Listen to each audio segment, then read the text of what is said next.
Hello tout le monde, j'espère que vous allez bien. On se retrouve aujourd'hui pour le bilan lecture de juin et ça va. C'est un bon bilan, il sera pas très long, mais ça reste quand même un très bon bilan. On commence comme d'habitude, enfin comme la majorité du temps, par les bandes dessinées ainsi que les comics. On commence par Panini, donc La Fourrière des Animaux, qui était un gros coup de cœur. Alors j'ai eu, au départ, j'ai feuilleté, je me suis dit, wow là là, c'est verbeux. Après c'est Tom King, on le sait très bien. Pourtant, j'ai fini par le lire et j'ai adoré. J'aime beaucoup les différentes thématiques qu'il y a autour.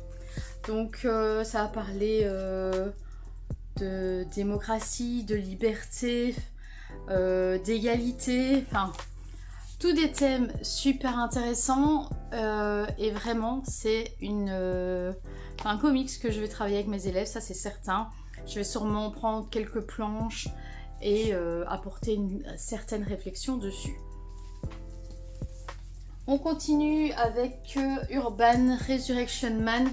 Donc ça c'était aussi un titre que j'ai reçu en service de presse qui est arrivé beaucoup plus tard, 1 mois et demi je crois après, à cause de la grève.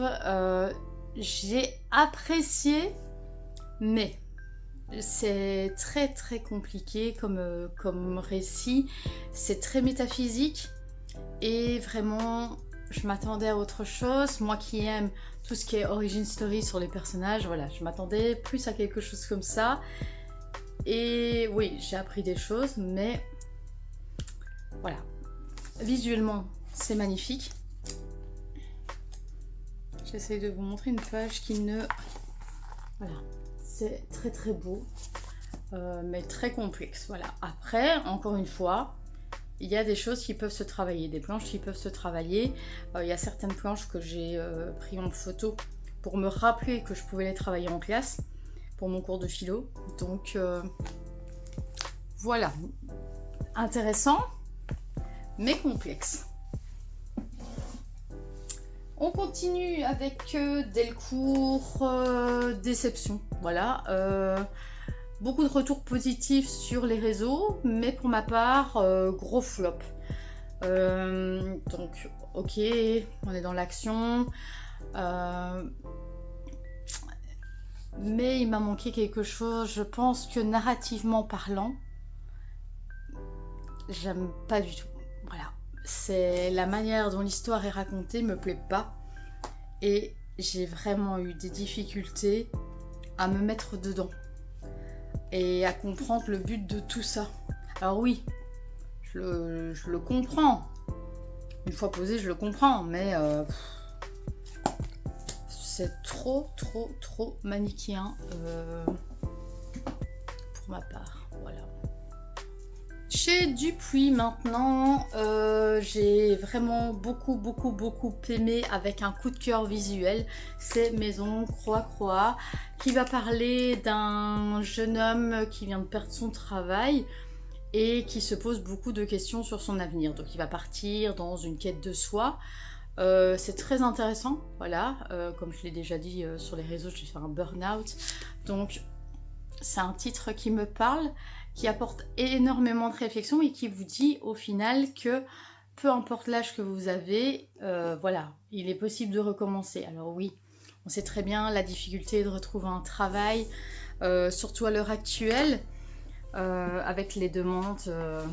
Je ne sais pas comment ça se passe dans les autres pays, mais en Belgique en tout cas c'est assez compliqué.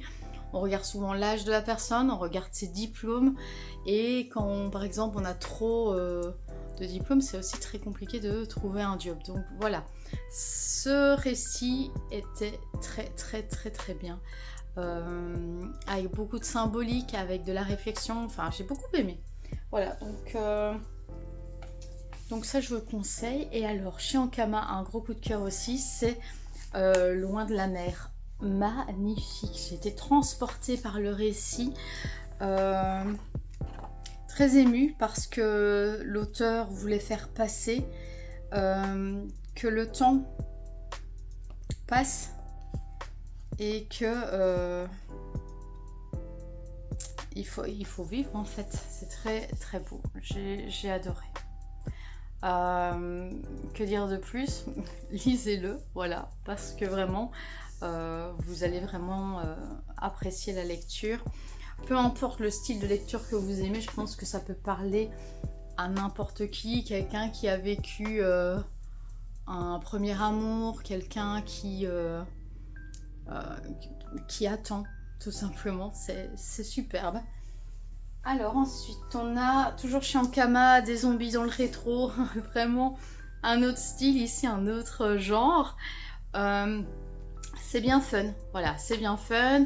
On retrouve une bande de potes qui se voient pas souvent et qui vont dans la maison de vacances d'un d'entre eux et ils vont faire un bad trip et ils vont voir des zombies. Mais alors à ce moment-là, ils ne savent pas si c'est la réalité ou s'ils sont en plein bad trip.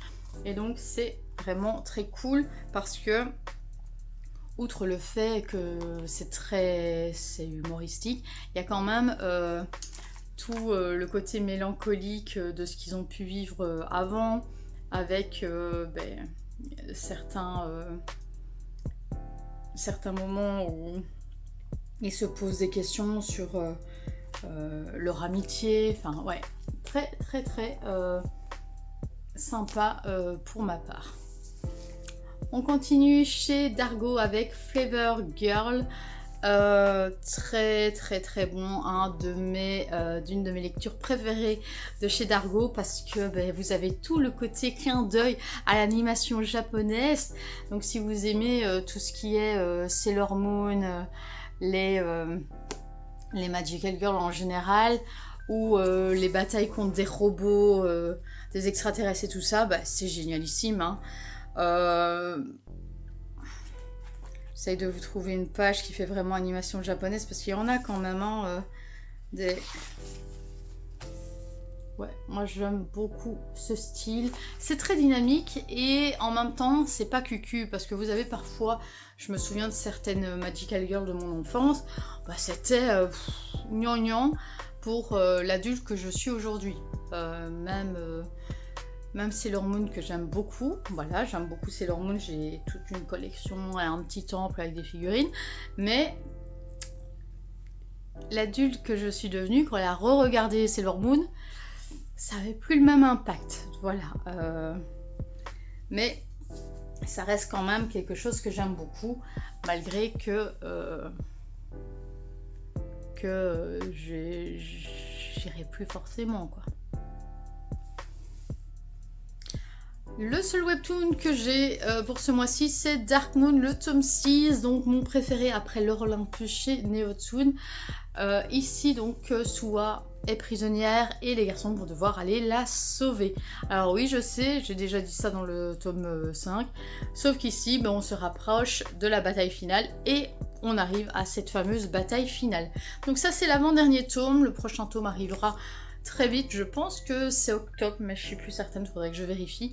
Mais on y arrive tout doucement à cette fin. Pour ceux qui ont vu l'animé, sachez que c'est quand même vachement mieux en webtoon. J'ai aimé l'animé, mais le webtoon reste quand même prums parce qu'il y a quand même vachement plus de détails, ça va moins vite. Moi j'ai trouvé qu'il y avait des moments de l'animé où je me suis dit déjà, on est déjà là. C'est parce qu'on a quand même eu pas mal d'ellipses en fait dans cet animé, des trucs qui ne sont pas mis. Des affrontements qui n'y sont pas non plus, donc voilà, ça m'a un peu perturbée mais j'ai quand même bien aimé. On revient chez Ankama avec un manga cette fois-ci, c'est Run to Heaven. J'aime beaucoup cette série, mais j'avoue que ce tome-ci m'a moins plu. Par contre le style graphique est excellent, hein. C'est magnifique. Magnifique, mais c'est vrai que j'ai trouvé ce tome moins à mon goût, voilà. Après je m'attends à ce que le tome 4 soit vachement excellent par rapport à ce que j'ai vu dans ce tome-ci. On continue avec Vega, donc le mois dernier je vous ai parlé de La fiancée du maître des portails. J'ai un coup de cœur pour les deux premiers, celui-là par contre... C'était un tome de transition.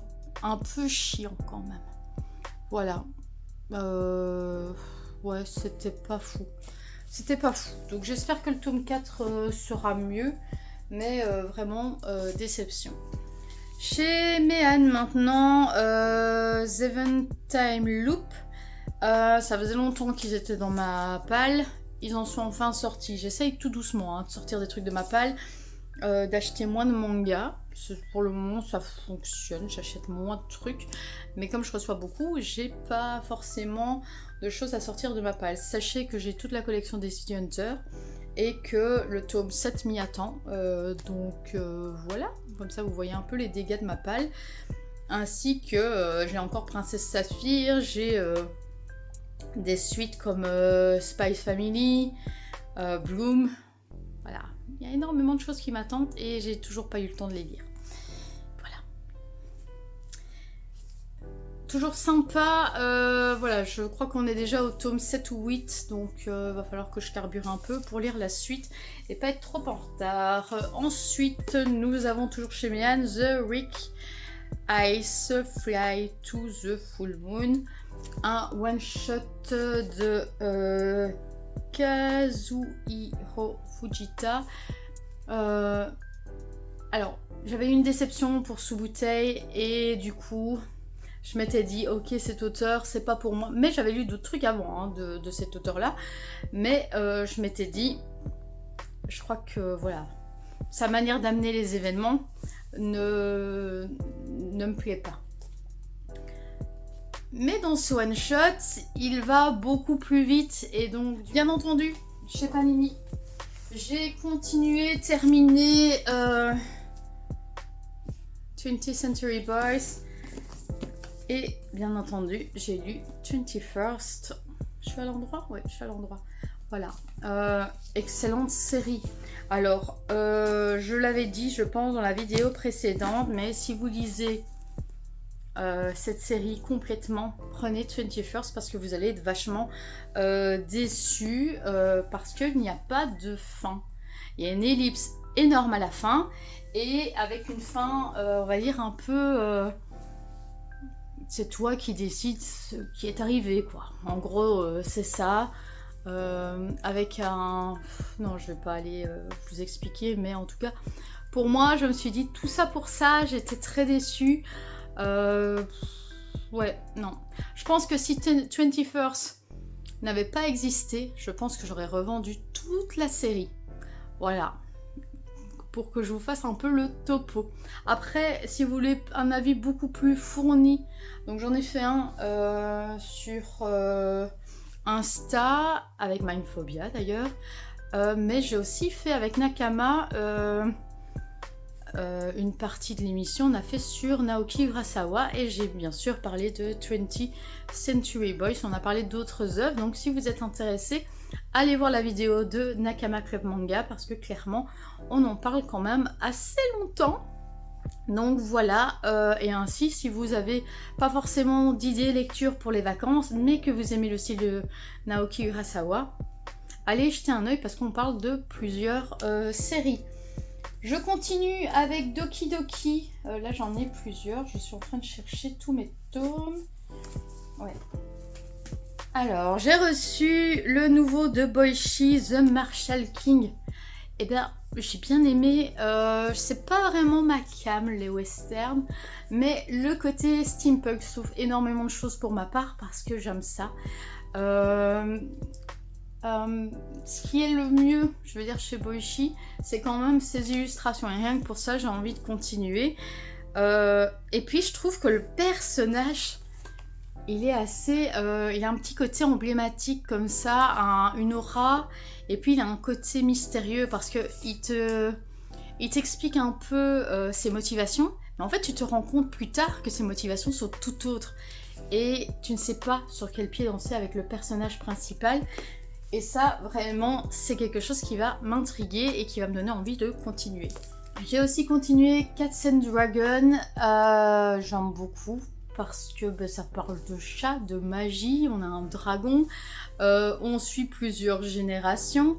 Non, c'est assez intéressant et donc ça va faire penser à tout ce qui est medieval fantasy. Bah, c'est de la medieval fantasy et je pense que les amoureux de ce genre vont vraiment apprécier cette série, surtout si vous aimez les chats.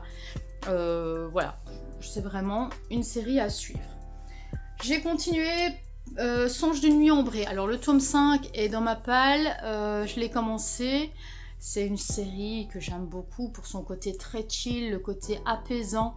Je suis pas une fan de bière, clairement pas. C'est pas du tout une boisson que j'affectionne particulièrement. Mais le côté ambiance, cocoon, le côté rassemblement amical, le côté nourriture, ouais, j'aime beaucoup ce côté convivial qu'on retrouve dans Songe d'une nuit ombrée. Et il y a quelque chose de très bienveillant, quelque chose de très positif, et moi ça j'apprécie particulièrement. Chez Pika maintenant, j'ai continué Tokyo Babylon et Crossolik. Tokyo Babylon, j'ai le tome 6 qui est ici que je dois lire, et Crossolik qui sort dans quelques semaines. Voilà, je suis hyper heureuse d'avoir enfin pu continuer Crossolik parce que j'avais que jusqu'au tome 5 quand je les ai revendus et je ne savais pas avoir les autres tomes. Ici, je ne souhaite qu'une chose, c'est d'avoir Tsubasa Reservoir Chronicle. Je ne perds pas cet objectif, j'en ai quelques-uns dans ma bibliothèque, mais vraiment... j'ai hâte, vraiment. Pika, si vous me faites ça, je suis la plus heureuse. Et surtout, faites plein de goodies, parce que je rêve d'avoir des goodies de Tsubasa Reservoir Chronicle. Voilà, j'attends avec impatience que ça sorte. Ça sortira, parce qu'il ressort tous les clans. Donc voilà, ne me faites pas cette déception de sortir tout sauf ça. On continue avec Kazé. J'ai reçu quand même pas mal de choses que je vous montre maintenant. Il y a aussi des achats parce que les suites je les achète. Kiyoshi, donc ça c'est un shonen. Alors on le sait, les shonen c'est pas trop mon truc. Et effectivement, c'est pas trop mon truc. Mais en tant que prof, en tant que chroniqueuse, ben, c'est intéressant de savoir si c'est une série qui va pouvoir fonctionner. Alors oui, clairement, c'est limite la série si Machel et Dandadan avaient un enfant. Voilà, c'est comme ça que je vois. Alors je déteste Machel, j'ai eu les 10 premiers tomes je crois, un truc ainsi. Je les ai revendus à l'époque parce que j'avais l'impression qu'on était toujours dans les mêmes gags et ça m'agaçait. Voilà, j'aime beaucoup les gags, j'aime beaucoup l'humour, mais quand c'est toujours la même chose, voilà, à un moment donné, ça devient lourd, vraiment très lourd, et ça, personnellement, je n'y arrive pas. Je sais pas faire semblant, voilà, ça se voit sur mon visage quand j'aime pas quelque chose. Et Dandadan, c'est une série que j'aime beaucoup en animation, donc voilà, j'avais pas apprécié les 2 premiers tomes, mais là, je regrette de ne pas les avoir achetés par la suite parce que j'aime beaucoup. Pour ce qui est de Kiyoshi, donc on a un garçon qui est un des meilleurs exorcistes, sauf que ce pauvre garçon est à la trouille en fait devant les démons. Donc ses réactions sont assez drôles. Alors c'est très classique pour un shonen, donc il a perdu sa famille, il est orphelin, voilà. Et son but, c'est que il puisse défendre les autres et que ils ne vivent pas la même chose que lui. Voilà, donc tout honorable, mais ça fait beaucoup penser à d'autres shonen qui sont déjà parus. Par contre, le côté démon, le côté bataille, le côté humoristique, il est vraiment sympa. Et je pense vraiment que ça va être un des shonen dont on va parler longtemps. Voilà, je pense que ça va plaire à beaucoup d'entre vous. Voilà. Je pense que mes élèves pourraient apprécier ce genre de titre. Donc ça, je le garde sous le coude. Si je le fais lire l'année prochaine, je verrai bien. En tout cas, je pense qu'à un public de 13, 14, 15 ans, ça peut être sympa. Les Noces Vénéneuses, ça c'est une série qui va paraître en 5 tomes, c'est une romantasy. Le début est très rapide, voilà, mais c'est une série en 5 tomes, donc voilà. Les éléments arrivent très vite, il n'y a pas vraiment de rencontre entre les personnages, ils sont déjà... voilà, ils se connaissent, parce que voilà, ils n'ont pas eu le choix. Que dire d'autre? On apprend après pourquoi, le passé des personnages.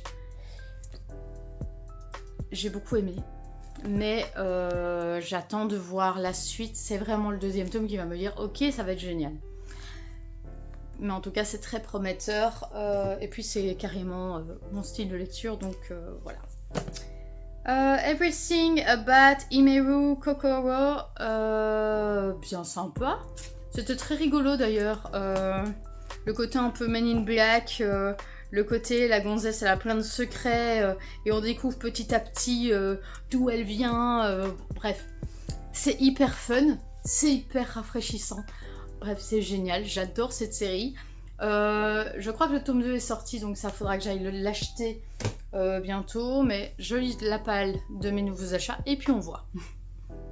Autre titre de chez Kazé que j'ai adoré, que j'ai reçu, c'est L'Arcane de l'Aube. Faut savoir que j'ai lu beaucoup de Kazé le mois dernier parce qu'en fait mes colis sont arrivés en retard à cause de la grève de la poste, donc j'ai reçu mon colis je crois 2 mois plus tard. Donc il est arrivé et puis j'ai enchaîné parce que j'ai adoré, mais vraiment adoré. Donc ça j'ai été le chercher chez Molière lors de ma visite. J'ai hésité parce que c'est quand même 13,35 € le tome, mais c'est des doubles tomes. Donc la série va compter 7 tomes, mais au final, voilà, c'est encore honorable au niveau du prix.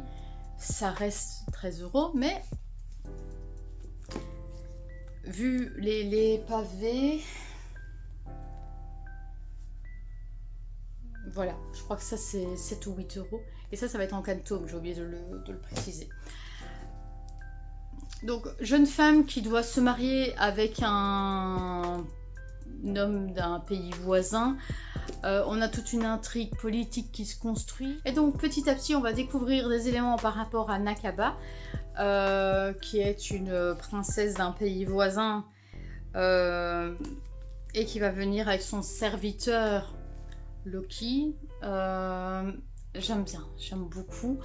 Donc à voir par la suite, mais en tout cas pour l'instant c'est excellent. Et je me dis que si Kazé les a republiés, c'est que toute la série vaut vraiment le coup. Parce que on ne republie pas une série qui n'aura pas de succès. En tout cas, je pense, ou alors il faut vraiment être fou. Voilà. Donc voilà pour les lectures de juin. Il n'y en avait pas énormément, mais assez pour faire une vidéo en tout combiné, toute une partie. Donc voilà. Donc laissez-moi des commentaires s'il y a des lectures en commun, s'il y a des lectures qui vous tentent, ou si vous voulez plus d'infos. Comme ça, je peux limite vous mettre le lien vers la chronique Insta.